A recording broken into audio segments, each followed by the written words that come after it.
बेटी की परवरिश। जिंदगी किसी को किस मोड़ तक ला सकती है। एक दिन कविता अपने पति से कहती है, कौन है ये बच्ची, बताते क्यों नहीं, क्यों लेकर आए हो इसे यहाँ? कविता, ये मेरी बच्ची है। माँ पापा मेरी शादी शिवानी से करने के लिए मान नहीं रहे थे, लेकिन मैं उससे बहुत प्यार करता था। अब वो इस दुनिया में नहीं है, लेकिन सन्निका की जिम्मेदारी मेरी है। इसे मैं अपने पास ही रखूंगा। कविता ये देखकर सुनकर सन्न रह जाती है। कैसी बात कर रहे हैं आप? लोग क्या कहेंगे? मैं कैसे इस बच्चे के साथ जीवन चलाऊंगी? देखिए, इसे देखकर मुझे टेंशन हो रही है। आप इसे ले जाइए यहाँ से। मेरी भी तो बेटी है, मैं उसका हक कैसे मार दूं? दिनेश कविता को किसी तरह समझा लेता है। देखो सन्निका, ये आज से तुम्हारी माँ है, इन्हें तुम्हें माँ कहना है।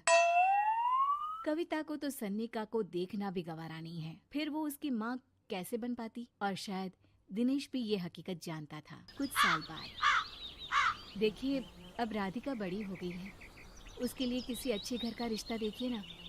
शादी तो करवानी है ना? हाँ, लेकिन सन्निका उससे बड़ी है, पहले तो उसकी शादी तय करेंगे ना। जमाना जानता है कि वो एक नाजायज लड़की है, कोई उससे शादी क्यों करेगा?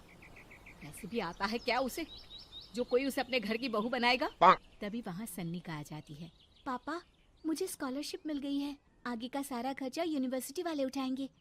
मैं कल ही वहाँ हॉस्टल में शिफ्ट हो रही हूँ। लो, सुना दिया ना फैसला। अरे अब क्यों शिफ्ट हो रही हो?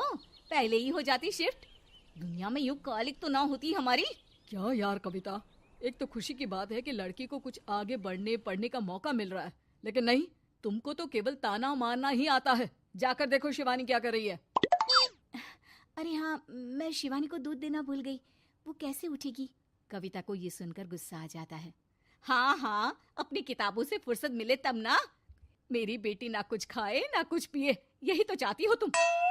सन्निका, जिसने कभी कविता से बात ही नहीं की थी, क्योंकि वो उसे हमेशा कोसती, वो वहां से बिना कुछ कहे निकल जाती है। खाना तो पूरा बन गया, अब जाकर आराम से पैकिंग करती हूँ, कल वक्त से निकल जाऊंगी। देखिए जी, वैसे तो ये लड़की मुझे एक आंख पसंद नहीं, अपने कमरे में पैकिंग कर रही है। अरे मुझसे तो कभी बात भी नहीं करती। आप साफ साफ बोल दीजिए उसे कि घर से जाएगी तो सारा काम कौन करेगा? उसकी माँ। माँ का नाम सुनकर सन्निका भी वहाँ आ जाती है। नहीं, वो कैसे करेंगी, वो तो मर गई है ना। उस मनहूस औरत को मेरे घर में याद करने की कोई जरूरत नहीं है, समझी? वैसे भी ना होते हुए भी तेरी शक्ल में लगता है कि वो हमारे बीच में ही है हमेशा से। तो ठीक है ना, जब जा रही हूँ तो क्यों प्रॉब्लम हो रही है आपको? सन्निका घर से निकल रही थी। कविता ना चाहते हुए भी सन्निका को रोक लेना चाहती थी, और वजह थी सिर्फ उसकी सोशल लाइफ का डिस्टर्ब हो जाना। किटी में कविता की सहेलियाँ कहती हैं, क्या बात है, तू परेशान सी लग रही है, सब ठीक तो है ना? क्या हुआ, उस सन्निका ने फिर कोई तमाशा किया क्या? अरे नहीं नहीं, चली गई, वो तो ऑक्सफोर्ड की कोई एनजीओ है, उसकी स्कॉलरशिप मिली है। मेरा भाई बता रहा था कि उसका तो फ्यूचर ब्राइट है। अरे चल ना, तुझे क्या, तेरा तो पीछा छूटा उससे। अरे कैसे क्या नहीं, घर का सारा काम करती थी। इसकी छोटी बेटी को भी तो उसी ने संभाला था, याद है? उसकी छोटी बेटी का जो केस हुआ था, वो भी अपने सर ले लिया था। हाँ, तो बदले में सारा खर्चा भी तो हम लोग ही उठा रहे थे ना। और पता है, वो मुझसे बात भी नहीं करती, जैसे पता नहीं मैं ही उसके माँ के मरने के लिए जिम्मेदार हूँ। अरे खुद को क्यों दोष दे रही है? तूने जो किया शायद कोई नहीं करता। कविता को समझ में नहीं आ रहा था कि उसके साथ ऊपर वाले ने ऐसा क्यों किया। वो शाम को घर आती है। आज तो बहुत खुश होगी तुम, एक बला से छुटकारा मिला ना तुमको। बेचारी की जिंदगी नरक बना कर रखी थी। वो तो कहते हैं ना, ऊपर वाला सब देखता है। देखो, चुन लिया उसने अपना रास्ता। कविता का मन तो करता है कि वो पति को सब कुछ सुना दे, लेकिन सामने सास खड़ी होती है। ये तो है, बेचारे को खाना बनाने से लेकर घर के सारे काम करने पड़ते थे। बाहर का भी कोई काम होता तो वही देखती। अब देखते हैं घर का काम कैसे होता है। तभी कविता की बेटी उसके लिए चाय लेकर आ जाती है। लो माँ चाय। कैसी रही किट्टी? अच्छी थी बेटा, खाने में कुछ बनाया है क्या? हाँ, सन्निका दीदी जैसी ही सब्जी बना दी है, आप रोटी बना लो। और हाँ, कल मैं चली जाऊंगी इलेक्ट्रिक बिल और राशन लाने के लिए। अच्छा अच्छा, पैसे मैं दे दूंगी। सन्निका कार्ड दे गई है ना? हाँ माँ, एक कार्ड तो देकर गई है। अरे चोर नहीं थी वो, मेरे बेटे का ही खून है।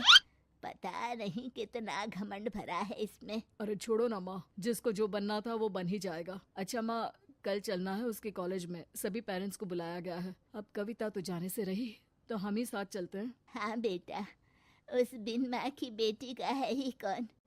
अब क्या था, कविता का गुस्सा फूट पड़ता है। आप लोगों के जैसे तो इंसान नहीं देखे मैंने। अरे मेरे सामने ही अपनी नाजायज बेटी को लाकर बिठा दिया। रोज मैं उसे देखती तो एहसास होता कि कैसे आपने मुझे इतना बड़ा धोखा दिया। जरा सोचिए तो, अगर ऐसा ही कुछ मैंने किया होता तो। अरे रहने दे, क्या नहीं किया तूने उसके बदले में। उस मासूम के साथ क्या क्या करती थी सब जानते हैं हम। अरे छोड़ो ना माँ, ये तो एक बात लेकर बैठ जाती है। चलो सोने चलते हैं। अगले दिन दिनेश और उसकी माँ सन्निका के कॉलेज में जाते हैं। कैसी हो बेटा? मेरा नाम रोशन करना। जरूर पापा। ये ले बेटा, पैसे रख ले। नहीं, वो कविता ने काट दिया है। अरे बेटा, वो माँ है तुम्हारी, उसका नाम क्यों लेती हो? अरे हटाओ भी, क्या ही क्या है उसने इसके लिए, क्यों माँ बोले। तभी वहाँ सन्निका की टीचर आ जाती है। सन्निका की माँ नहीं आई? जी नहीं, वो घर में बेटी है ना, सबका एक साथ आना तो मुमकिन नहीं था।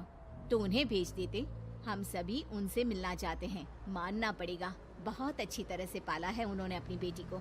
क्या घर का काम, क्या बाहर का, कॉन्फिडेंस तो कूट कूट कर भरा है। पैसे रुपये के लिए भी इसे किसी का मुंह नहीं देखना पड़ता। स्कूली शिक्षा भी लाजवाब है।